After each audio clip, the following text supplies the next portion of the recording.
Hello दोस्तों, creative दिशा channel में आप सभी का स्वागत है। आज का वीडियो रोज़ के वीडियो से कुछ अलग है, क्योंकि आज के वीडियो में हमने अभी तक इतिहास में जो कुछ भी पढ़ा है उसको याद रखने की कुछ स्पेशल टिप्स एंड ट्रिक्स देखेंगे। क्योंकि पढ़ तो हम सभी लेते हैं, बट मेन दिक्कत हमको उन्हें याद रखने में होती है। तो चलिए शुरू करते हैं। तो सबसे पहली ट्रिक है गुप्त शासकों के नाम क्रमानुसार याद रखने की। तो दोस्तों, हमने जब गुप्त काल पढ़ा था तो हमने देखा था कि गुप्त काल में हुए तो कई शासक थे, बट वो सभी उतने महत्वपूर्ण नहीं थे। तो अभी जो हम आपको ट्रिक बताएंगे उसमें हम गुप्त काल के सभी इम्पोर्टेंट शासकों के नाम देखेंगे। तो इसकी ट्रिक है, श्री चंद ने समुद्र में चंद्र डाला और कुमार ने स्कंद से विष्णु को निकाला। अब आप सोच रहे होंगे कि इस ट्रिक में क्या है, तो चलिए देखिए। श्री से श्रीगुप्त, चंद से चंद्रगुप्त, समुद्र से समुद्रगुप्त और जो दूसरा चंद्र आया है वो चंद्रगुप्त द्वितीय के लिए। इसी प्रकार से कुमार कुमारगुप्त, स्कंद स्कंदगुप्त के लिए और विष्णु विष्णुगुप्त के लिए, जो कि गुप्त काल के आखिरी शासक थे। तो दोस्तों, गुप्त काल के सभी शासकों को हम ऐसे याद रख सकते हैं कि श्रीचंद ने समुद्र में चंद्र डाला और कुमार ने स्कंद से विष्णु को निकाला।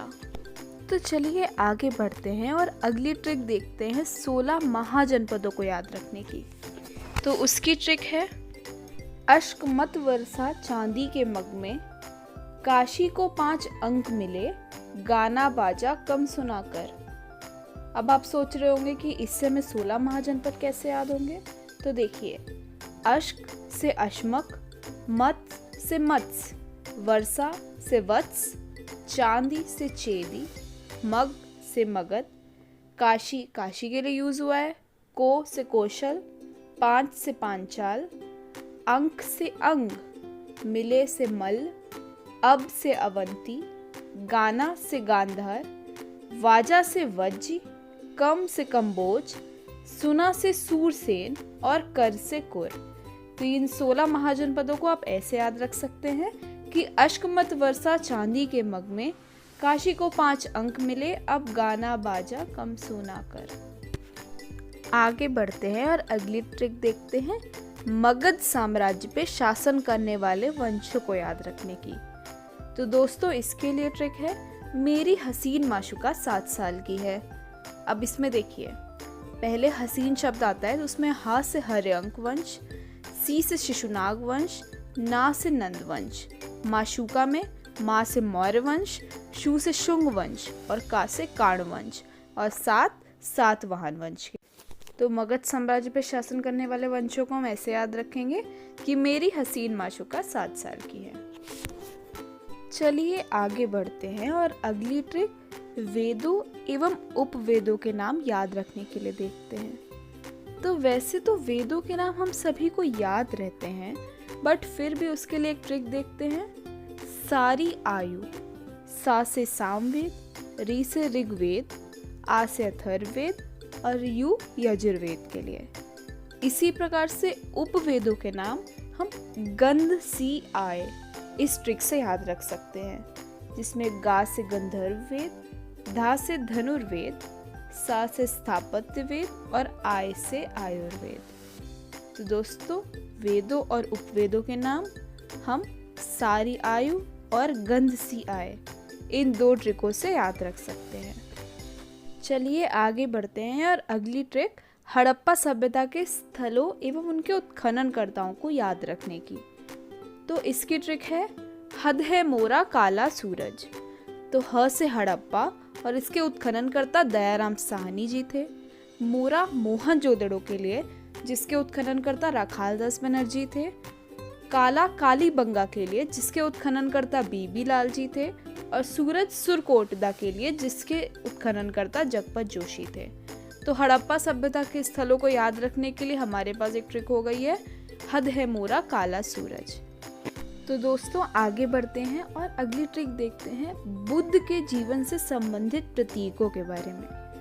तो दोस्तों, बुद्ध के जीवन से संबंधित प्रतीकों से परीक्षा में अक्सर प्रश्न पूछे जाते हैं। आगे मैं भी आपको एक छोटी सी कविता बताऊंगी जिससे संबंधित बौद्ध धर्म की घटनाओं को हम आसानी से याद रख पाएंगे। तो इसकी ट्रिक है, कमल सांड का जन्म कराए, घर से घोड़ा भागा जाए, पीपल ज्ञान का बोध कराए, मृत्यु तो स्तूप कहलाए। तो देखिए, पहली लाइन है कमल सांड का जन्म कराए। तो बौद्ध के जीवन में उनके जन्म की घटना को कमल व सांड के प्रतीक से दर्शाया गया है। इसी प्रकार से घर से घोड़ा भागा जाए, यानी उनके गृह त्याग की घटना को घोड़ा से दर्शाया गया है। पीपल ज्ञान का बोध कराए, उनकी ज्ञान प्राप्ति की घटना को पीपल वृक्ष के साथ जोड़ा गया है। मृत्यु तो स्तूप कहलाए। तो ये तो हम सभी को पता है कि बुद्ध की मृत्यु के बाद 8 स्तूपों का निर्माण हुआ था। तो ये कुछ महत्वपूर्ण घटनाएं थी बुद्ध के जीवन से संबंधित, तो इन्हें हम याद रखेंगे। कमल सांड का जन्म कराए, घर से घोड़ा भागा जाए, पीपल ज्ञान का बोध कराए और मृत्यु तो स्तूप कहलाए। तो चलिए दोस्तों, आज की आखिरी ट्रिक हम देखते हैं, हड़प्पा सभ्यता के स्थल एवं उनसे संबंधित नदियों को याद रखने के लिए।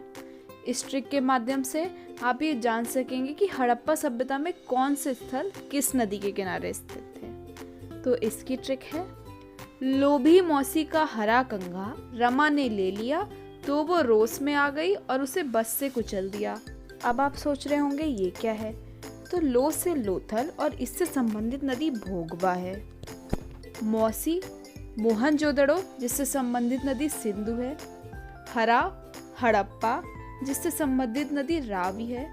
कंघा कालीबंगन के लिए इस्तेमाल हुआ है जिससे संबंधित नदी घग्गर है।